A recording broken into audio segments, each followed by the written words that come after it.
વડોદરા સ્થાયી સમિતિની બેઠકમાં 12 કામોને મંજૂરી. કુલ 17 કામોમાંથી 1 કામ મુલતવી અને 4 નામ મંજૂર કરાયા.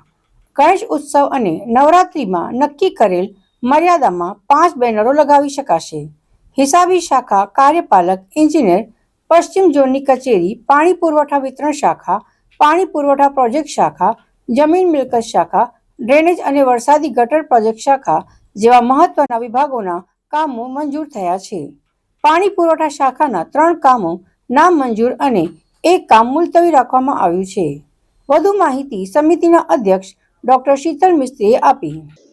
આજની સ્ટેન્ડિંગ કમિટીમાં 17 દરખાસ્તો ચડાવવામાં આવી હતી, જેમાંથી 1 મુલતવી, 4 નામંજૂર અને 12ને મંજૂર કરવામાં આવી છે. કામની વાત કરીએ તો જે રાજ્ય સરકાર દ્વારા NPS એટલે નવીન વર્ધિત પેન્શન યોજના લાગુ કરવાની છે, એ અંતર્ગત 2 દરખાસ્તો હતી, જેમાં જે એમ્પ્લોયરનો ફાળો છે હવે પછી 14% કરવાની જે દરખાસ્ત છે એને મંજૂર કરવામાં આવી છે. કર્મચારીનો ફાળો 10% અને કોર્પોરેશનનો ફાળો 14% રહેશે.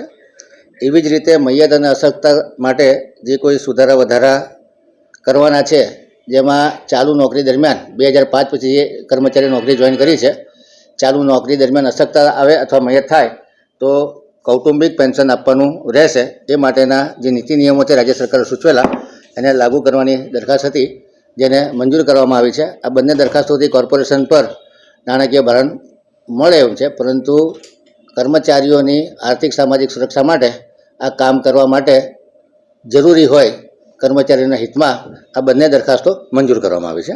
હાલમાં ગણેશ ઉત્સવ અને નવરાત્રિ જેવા ધાર્મિક તહેવારોને ધ્યાનમાં લેતા ગણેશ ઉત્સવ તથા નવરાત્રિ મહોત્સવના આયોજકોની ધાર્મિક લાગણીને ધ્યાનમાં રાખી અને જે પ્રમાણે ગણપતિ મંડળોની માગણી હતી, સ્થાયીના સભ્યોની પણ માગણી હતી, કાઉન્સિલરોની પણ માગણી હતી, મોટી સંકલનમાં નિર્ણય કરી અને આ ધાર્મિક હોર્ડિંગો 50 મીટરની ત્રિજ્યામાં, જ્યાં સ્થાપન થયું હોય એનાથી 50 મીટરની ત્રિજ્યામાં 5 જેટલા હોર્ડિંગ કોર્પોરેશનની પરમિશન લઈને લગાડવાના રહેશે.